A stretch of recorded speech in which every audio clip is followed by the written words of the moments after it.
Bismillah. Assalamualaikum warahmatullahi wabarakatuh.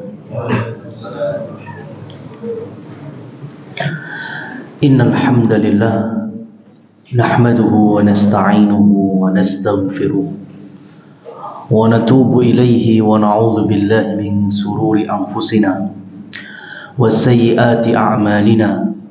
May yahdihillahu fala mudilla lahu wa may yudlil fala hadiya lahu. Asyhadu an la ilaha illallah wa asyhadu anna Muhammadan abduhu wa rasuluh.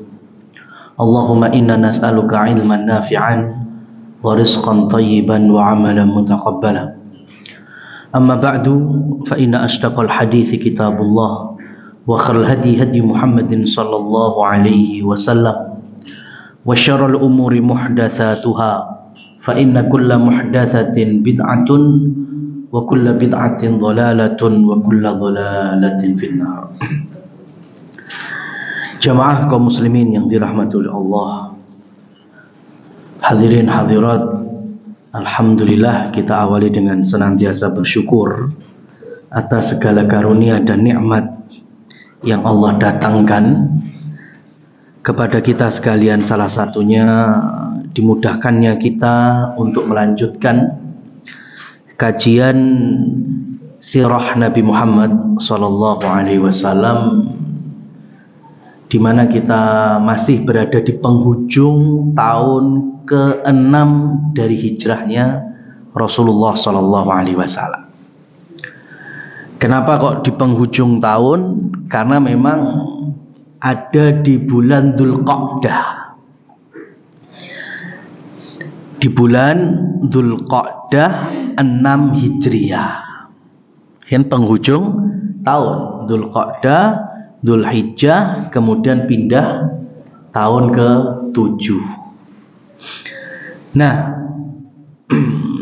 di tahun ke-6 memang banyak sekali peristiwa-peristiwa dalam sejarah kehidupan Nabi Muhammad sallallahu alaihi wasallam.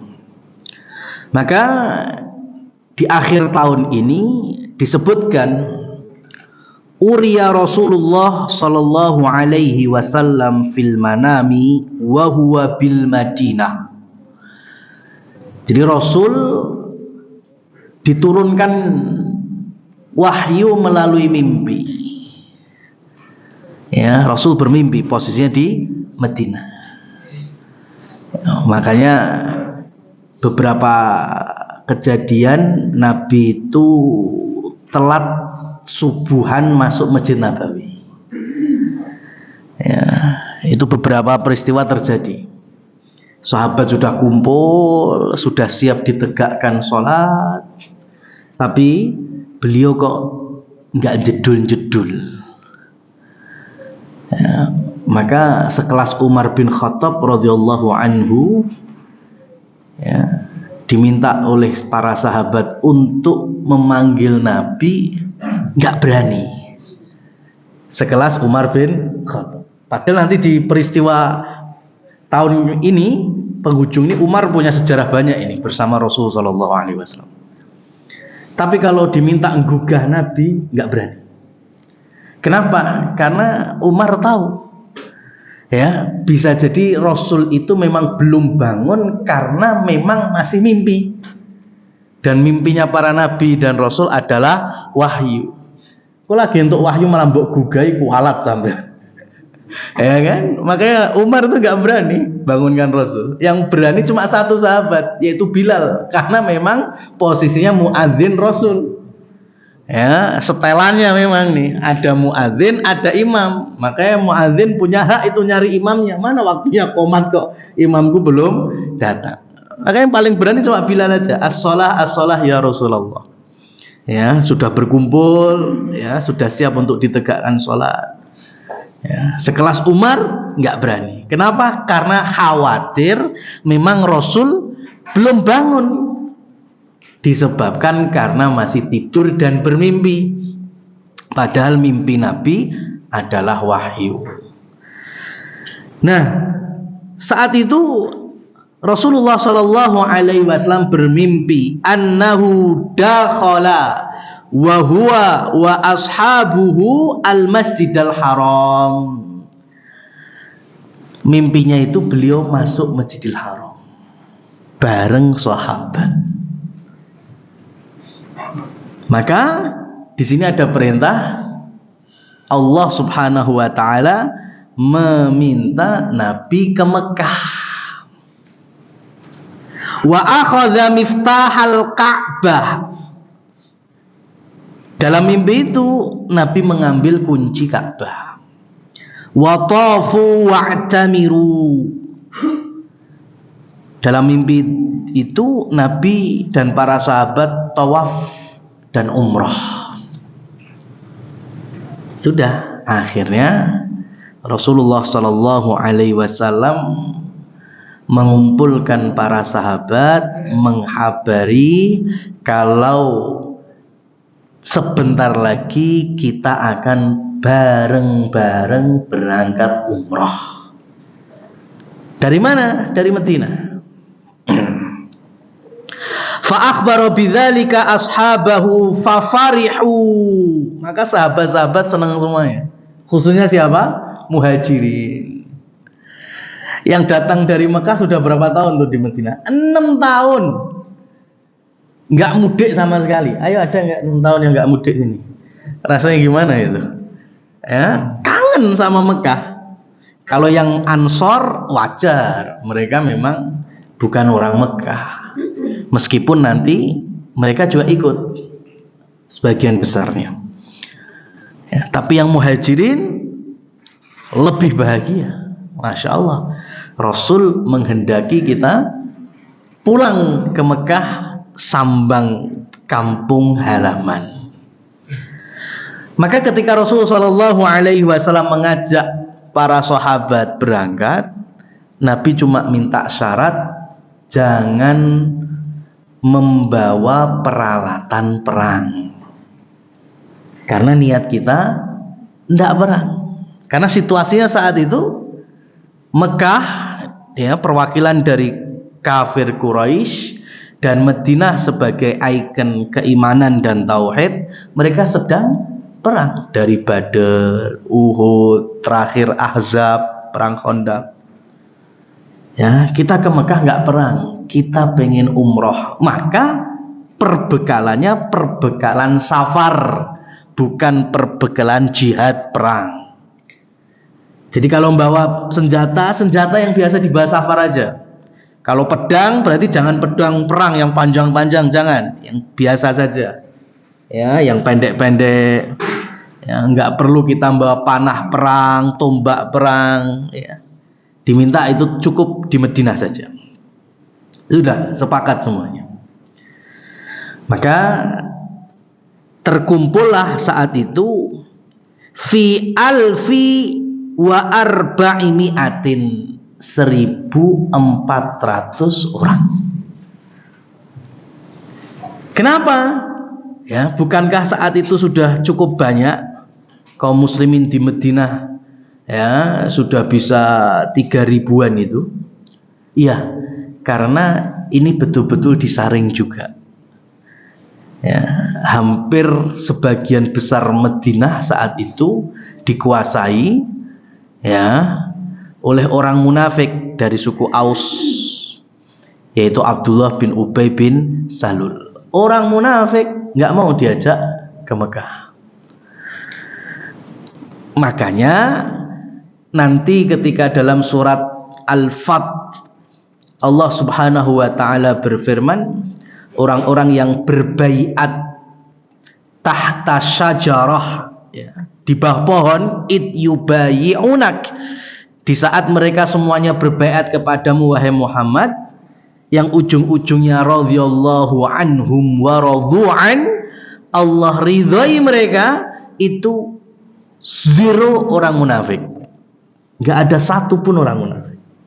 Jadi betul-betul yang ikut dalam perjalanan umroh ini semuanya sahabat yang ikhlas, baik dalam kalangan muhajirin maupun kalangan ansor. Ya, karena 1.400 itu nggak laki-laki semuanya. Ada dari kalangan perempuannya, termasuk ummahatul mukminin, istri-istri Nabi yang sudah dinikahi oleh Rasul Shallallahu Alaihi Wasallam, ikut-ikut dalam safar ini. Berarti mereka mendapatkan ayat ini, ya, ayat radhiyallahu anhum wa radu'an. Yang nggak dapat siapa? Ya orang-orang munafik, karena memang mereka sengaja tidak mau ikut dengan alasan dunia, kebunnya, keluarganya, ya, macam-macam lah. Baik, maka Rasul Shallallahu Alaihi Wasallam dengan 1.400 ini yang lebih rojih, karena ada pendapat mengatakan 1.500-an. Nah, kalau 1.500-an itu belum diperes, ya. Kalau udah diperes, hilang orang-orang munafiknya, itu tinggal 1.400-an sahabat. Saat itu Rasulullah Shallallahu Alaihi Wasallam berangkat mulai dari wilayah Dzul Hulaifah. Ya, hari ini Dzul Hulaifah masuk Madinah. Apa itu Dzul Hulaifah? Dzul Hulaifah itu miqat makani, tempat dimulainya orang haji atau umroh berihram. Ya, siapa yang menentukan mikot-mikot itu? Yang menentukan bukan Rasulullah Shallallahu Alaihi Wasallam. Yang menentukan itu sejak zaman Khalilullah Nabi Ibrahim. Jadi tempat-tempat mikot itu sudah ada, ya, dari zaman Nabi Ibrahim. Jadi Allah Subhanahu Wa Taala ketika perintahkan wa adzin linnasi fil haji, umumkan wahai Ibrahim kepada seluruh manusia, ya, supaya mereka datang ke Mekah untuk melakukan haji. Itu saat itu Allah Subhanahu Wa Taala sudah memberikan wahyu kepada Nabi Ibrahim lokasi-lokasi mikot, ya, seluruh manusia yang datang menuju Mekah. Yang datang dari wilayah Madinah atau searah dengan itu mikotnya Dzul Hulaifah. Yang datang dari wilayah mana nanti ada mikot ya Lamlam. Yang datang dari mana, ya, ada mikot Qarnul Manazil. Yang datang sebelah mana lagi, itu bukan dari zaman Nabi Muhammad Shallallahu Alaihi Wasallam, tapi dari zaman Nabi Ibrahim. Ya, termasuk apa? Termasuk batas masuk dan berakhirnya tanah haram. Itu bukan zaman Rasulullah Shallallahu Alaihi Wasallam juga. Jauh sebelum beliau lahir, masyarakat Arab sudah tahu ini kawasan tanah haram, ini sudah di luar tanah haram. Ya, dari mana itu? Ya dari zaman Nabi Ibrahim alaihi salatu wassalam. Ya, lah bagaimana patok-patoknya? Nabi Ibrahim cukup dengan memberi batas batu. Makanya kalau hari ini bisa di shoot dengan satelit atau dengan kecanggihan, itu nggak ada simetrisnya sama sekali tuh. Mikot-mikot dan batasan tanah haram tuh nggak ada simetris ya. Itu zaman Nabi Ibrahim dapat wahyu, wes kene batasnya kayak watu. Ya. Coba sekarang mikot ya Lamlam, ada Qarnul Manazil dengan Dzul Hulaifah, waduh banget jaraknya. Ya, Dzul Hulaifah itu 450 km masuk Mekah. Kalau pakai bis bisa 6 jam. Adapun yang Lamlam, ya Allah, cukup dekat. Ya, Qarnul Manazil cukup dekat, ya, dari pintu masuk kota Mekah. Ya, tapi kita nggak bisa komplain karena ini sudah dari sononya. Ya, jadi masuk kaidah khudhu anni manasikakum, ambillah dariku manasik haji dan umroh kalian. Ini salah satunya juga komitmen iman terhadap ilmu ini. Ya, kita nggak bisa merubah mikot-mikot. Itulah kenapa meskipun sebagian dari fatwa Kementerian Agama Republik Indonesia membolehkan untuk ngambil mikotnya itu di Bandara Jeddah, ya, dengan alasan riweh. Ya, kalau harus di atas pesawat ihramnya, karena kalau dari Indonesia masuk mikot ya Lamlam, kalau kita langsung ke Mekah, kalau di atas pesawat nanti kurang kondusif, maka dibolehkan setelah turun di Bandara Jeddah. Kalau alasannya riweh mana zaman Rasul Shallallahu Alaihi Wasallam? Dalam umroh ini bayangkan mas, Rasul Shallallahu Alaihi Wasallam itu ngambil mikot terjauh karena dari Madinah, Dzul Hulaifah. Ya, berarti kalau sudah ihram pakai apa? Baju ihram. Yang laki-laki cuma 2 setel itu tok. Ya, nggak boleh ada tambahannya, nggak boleh ada daleman, nggak boleh ada penutup kepala, ya, nggak boleh pakai celana dalam, kaos dalam, wangian, parfum. Ya, 450 km zaman Nabi itu ditempuh 8 hari. Ya, 8 hari adus ora oleh nganggo sabun wangi itu. Ya, rimawana sekarang. Hari ini tadi kalau kita naik bis cukup 6 jam. Sampai Mekah leren-leren tek sejam, umroh 3 jam, kena 4 jam. Sampai tahalul 6 tambah 4 10 jam, habis itu adus keramas bebas. Wangi lagi kita. Ya, cukup dengan 10 jam ngempet, ya, atau 12 jam lah, terus sudah paling suwi-suwi ini 12 jam sudah selesai ihram kita. Zaman Nabi 8 hari, ya, belum umrohnya. Apalagi kalau haji, ya, lebih panjang lagi. Kalau alasannya riweh, lebih ruwetan zaman Rasul Shallallahu Alaihi Wasallam. Jadi nggak bisa, alasan nggak kondusif itu nggak bisa diterima. Makanya kalau pengen sesuai manasiknya Rasul dan Nabi Ibrahim, ya tetap kita ngambil ihram di mana? Di Yalamlam. Kalau memang posisinya kita di pesawat, ya berarti tetap di atas pesawat kita mulai berihramnya.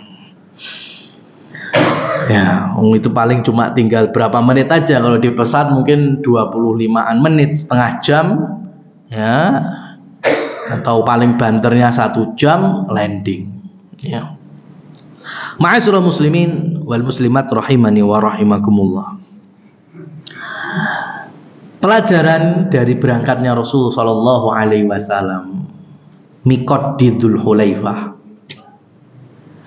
Ya, Dzul Hulaifah ini memang nggak familiar hari ini, karena nanti setelah Rasulullah wafat, kepemimpinan berganti di zaman Abu Bakar As-Siddiq, Umar, Utsman, dan Ali. Nah, di zaman Ali bin Abi Thalib, beliau punya kebijakan. Beliau bangun itu wilayah Dzul Hulaifah karena ini wilayah tempat orang siap untuk berihram haji atau umroh, dan disunnahkan sebelum berangkat menuju Mekah bagi orang-orang yang ihram itu mandi sebagaimana kita mandi Jumat, mandi sebelum sholat Id, ya, mandi besar. Maka Ali bin Abi Thalib membangun sumber-sumber air, sumur-sumur, ya, dan tempat-tempat pemandian. Ya, maka mulai hari itu kaum muslimin dimudahkan, yang datang dari Madinah atau yang searah dengan Madinah sampai Dzul Hulaifah mereka bisa mandi karena ada fasilitasnya. Ya, hari ini sudah ada masjidnya lagi, banyak toilet-toiletnya, bisa untuk wudhu, bisa untuk mandi. Lah karena ini programnya Ali bin Abi Thalib dengan membangun sumur-sumur pemandian. Sumur dalam bahasa Arab dikenal dengan bi'run. Ya, maka orang menyebutnya jadinya bi'ru Ali. Sumur Ali, karena yang membangun adalah Khalifah Ali bin Abi Thalib. Cuma ke belakang orang-orang, apalagi orang-orang non-Arab, ya, keluar dari lisannya sudah bukan bi'ru lagi, tapi cukup bir Ali. Ya, hari ini lebih dikenal dengan Mikot Bir Ali. Jadi aslinya itu bukan bir mendeman, bukan. Engko oleh iki nang Madinah wae enek bir kok. Bir apa? Bir Ali. Nah, itu bukan bir tapi bi'ru, ya, bi'ru Ali. Ya, kemudian teringkas menjadi Bir Ali. Nah, itu mikot yang ada di Madinah. Nah, Rasulullah Shallallahu Alaihi Wasallam hari ini kan masuk Madinah. Kalau zaman Rasul itu udah di luar Madinah. Makanya mulai di Bir Ali itu Rasul sudah mengqashar sholat. Kenapa? Karena beliau sudah safar. Ya. Nah, ini kalau kita belajar sirah Rasul Shallallahu Alaihi Wasallam, kita akan dapati hukum fikih itu dengan meneladani beliau. Ya, tentu di sisi lain kita tetap menghormati ulama-ulama yang fokus pada fikih. Ya. Karena mereka juga punya acuan, dalil-dalil, ya. Sebagian ya, dari kita, dari ulama-ulama Indonesia berkeyakinan dengan hitungan farsakh itu ada di 80 kilo sekian. Ya. Bahkan kalau zaman-zaman kemerdekaan dulu, kalau antum baca resolusi jihadnya Mbah Hasyim Asy'ari dulu, ya, sampai pekik takbirnya Bung Tomo itu, ya, peristiwa 10 November itu kan ada fatwa jihadnya itu diantaranya Kiai Hasyim Asy'ari menyampaikan yang masih masuk wilayah dari Surabaya sepanjang 94 km hukum fardhu ain mereka untuk jihad. Contoh seperti ini, karena tidak ada hadis sahih atau riwayat yang betul-betul kuat kalau memang di Jabal Rahmah itu adalah tempat bertemunya Nabi Adam dan Hawa. Kalau Israiliyatnya memang ada, riwayat-riwayat Israiliyat memang disebutkan, tapi masalah sahih enggaknya kita nggak tahu, sehingga tidak bisa kita jadikan acuan. Dan memang di zaman Rasul Shallallahu Alaihi Wasallam sebutannya itu adalah Arafah. Ya. Dan ketika wukuf, disitulah Allah Subhanahu Wa Taala turunkan banyak sekali rahmat. Makanya ke belakang dikenal di salah satu gugusan Arafah itu Jabal Rahmat. Itu rahmat Allah yang turun, bukan kasih cintanya Nabi Adam dan Hawa. Sehingga lek wis nulis neng kono, cintanya gagal abadi, bali haji malah pegatan. Iya itu, Bang. La haula wala quwata illa billah. Makanya ini bukan keyakinan, ya. Antum jangan salah tauhidnya malah, ya. Apalagi sebagian keyakinannya bukan cinta pasangan suami istri, bukan. Kenapa mereka menulis? Karena punya cita-cita. Kadang sing kok omah nitip, engko lek wis ning Arafah tulisan jenengku yo biar dipanggil Allah. Ya kan, bisa haji ke sana. Masyaallah. Akhirnya ditulis konco-koncone ditulis neng watu-watu Arafah. Lek pengen dipanggil daftar, Mas. Ya kan, pur panggil daftar. Ya kan, pengen haji ya daftar. Ya. Oh, model pilot ya, stabilo tip X. Nah, itu malah mengotori itu.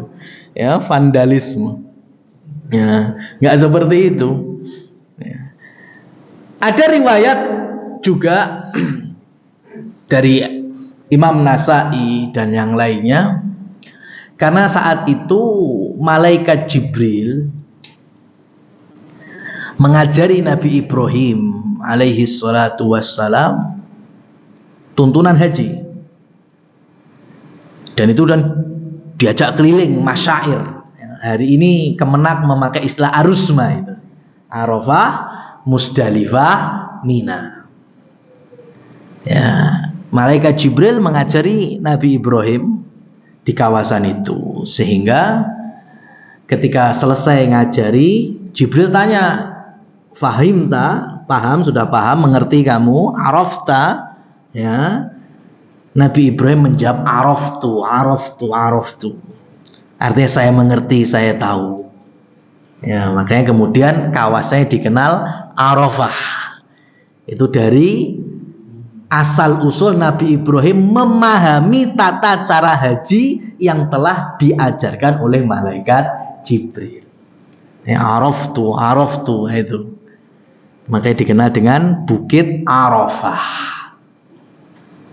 Nah, dan satu lagi terkait dengan kawasan ini, tidak ada fadilahnya kecuali di musim haji. Ya, jadi kalau sudah selesai haji seperti hari ini, sudah Arafah, Musdalifah, ya, itu sudah nggak ada lagi keutamaannya. Jadi kalau di musim umroh biasa, ya, orang-orang pengen sholat sunnah di Jabal Rahmah, itu nggak ada tuntunan ya.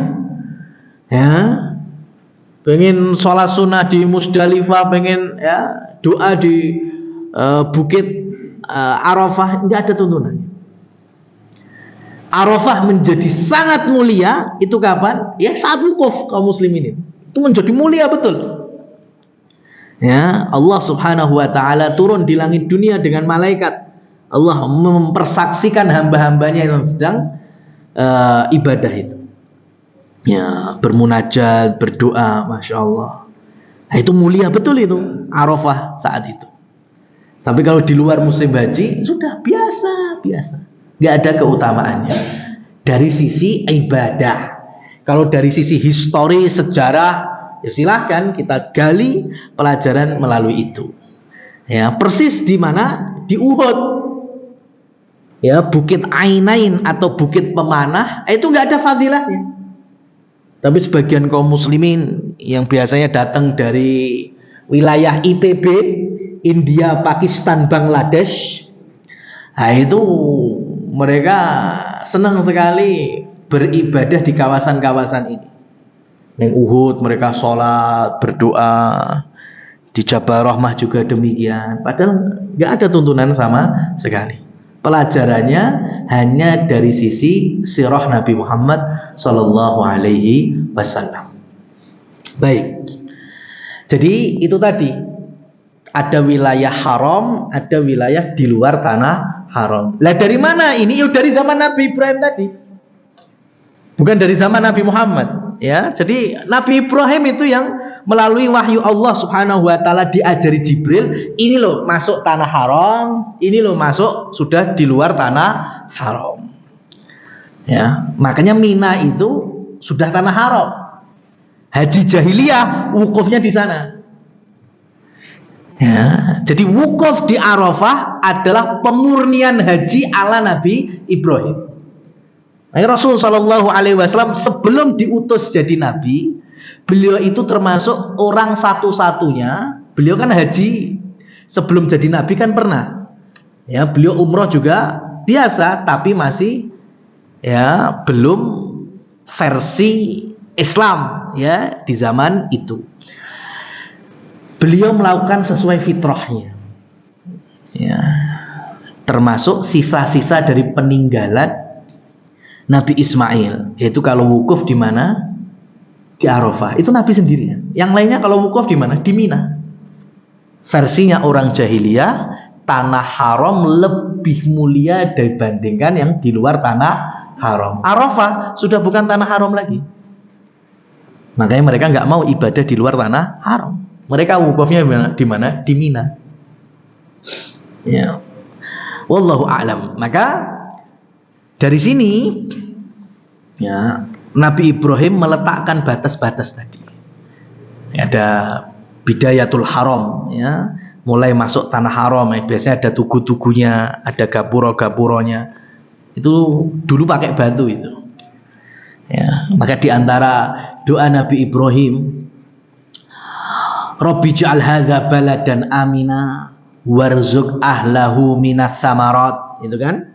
Ya Allah, jadikan negeri ini yang dihuni oleh anakku, istriku menjadi negeri yang aman, dan engkau berikan rezeki anugerah buah-buahan. Padahal di Mekah nggak bisa ditanami buah-buahan. Tapi di luar Mekah, di luar tanah haram, di pegunungan Taif, itu banyak buah-buahan. Lagi-lagi di antara tafsirnya, saat Nabi Ibrahim diajari manasik, ya, malaikat Jibril juga membawa kesuburan tanah Syam. Ya, Syam subur, barokna haulahu, Allah berkahi sekitarnya. Ya, sebagian kesuburan tanah Syam oleh malaikat Jibril taruh di wilayah Mekah sebagai pengabulan doa Nabi Ibrahim. Di mana itu? Di pegunungannya, yaitu Taif. Makanya di zaman Rasul Shallallahu Alaihi Wasallam Taif subur sampai hari ini. Ya, butuh buah-buahan, anggur banyak di sana. Maka kismis terbaik mana? Taif. Begitu juga sebaliknya, khamr terbaik Taif. Iya nah, anggur ya kalau dikeringkan jadi kismis halal. Tapi kalau dijadikan mendeman ya bisa. Makanya zaman Rasul kismis terbaik Taif. Wine terbaik ya wine Taif. Ya, karena sampean pilih yang mana ini?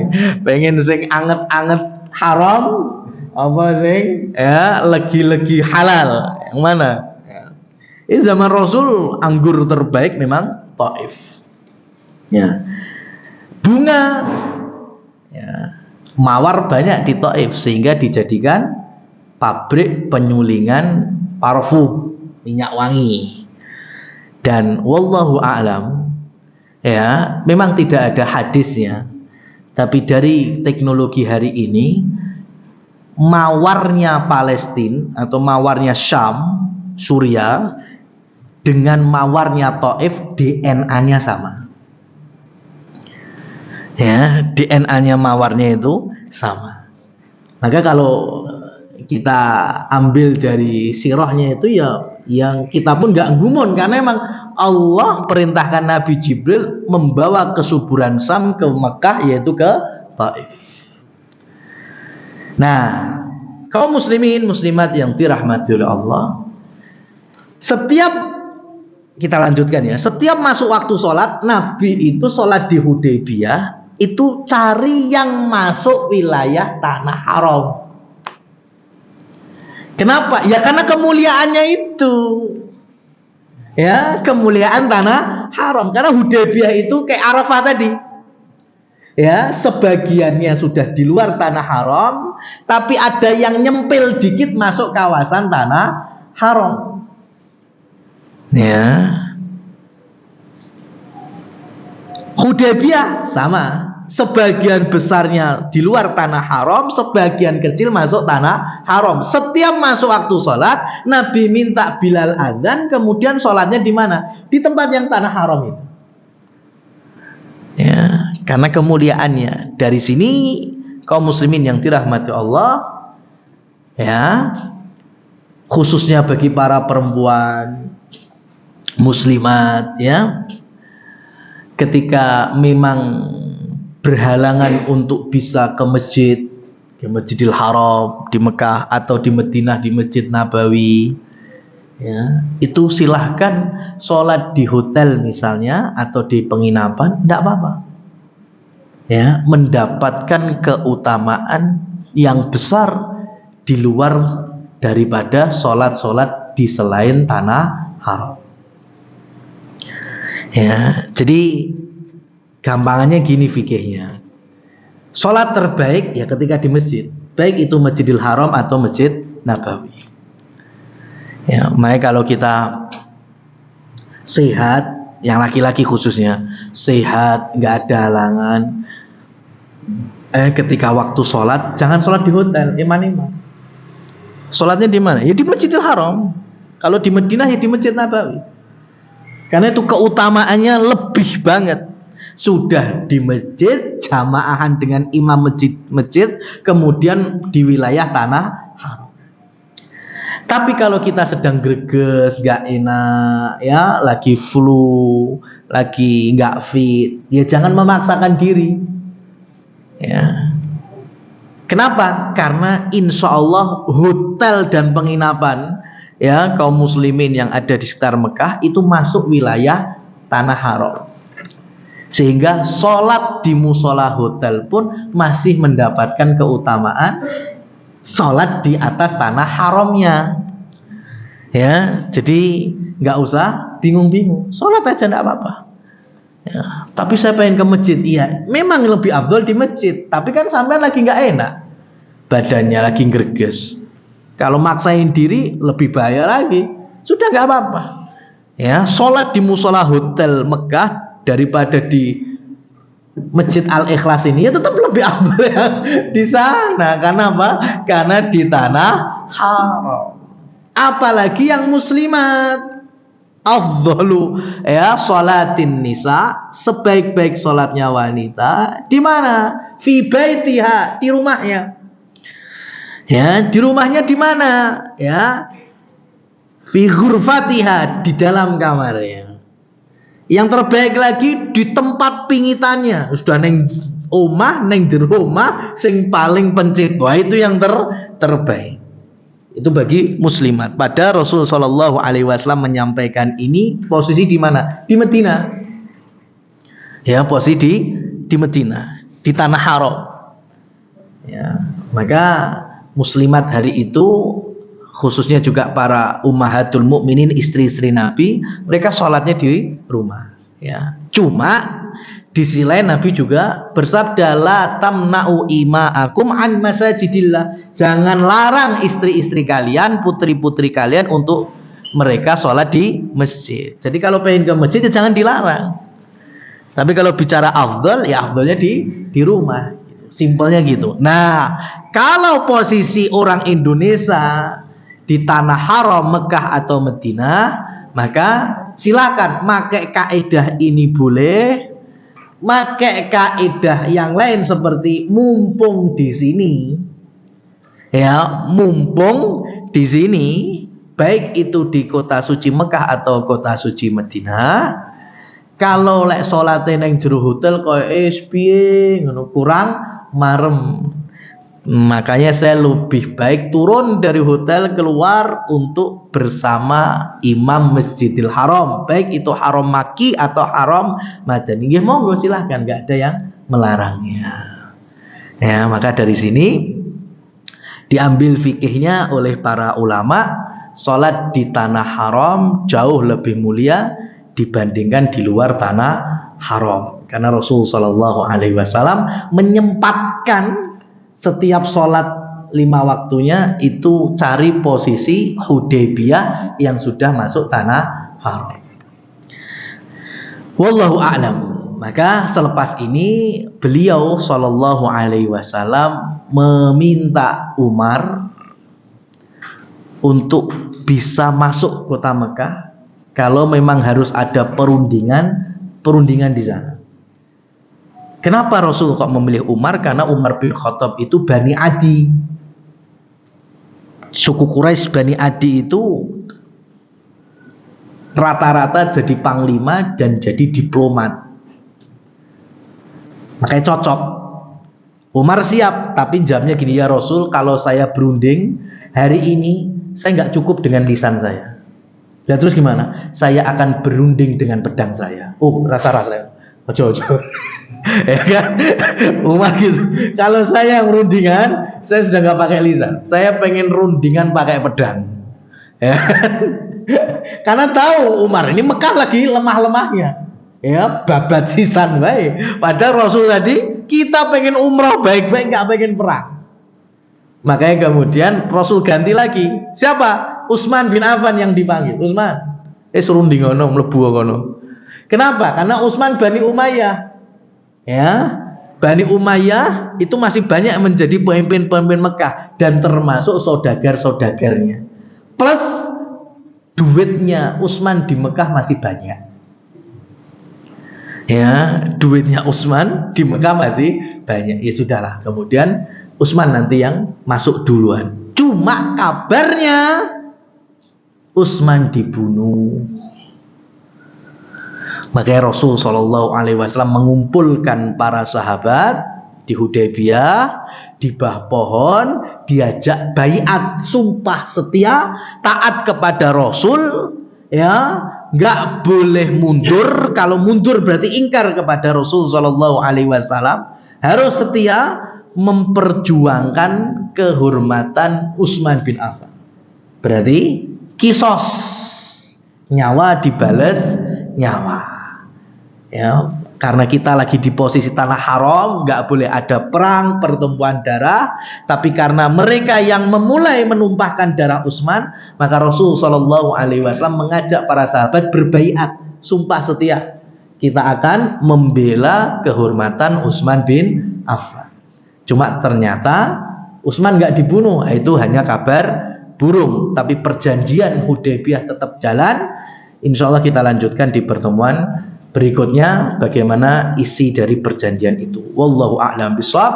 Fa subhanakallahumma wa bihamdika asyhadu an la ilaha illa anta astaghfiruka wa atubu ilaik. Wassalamualaikum warahmatullahi wabarakatuh.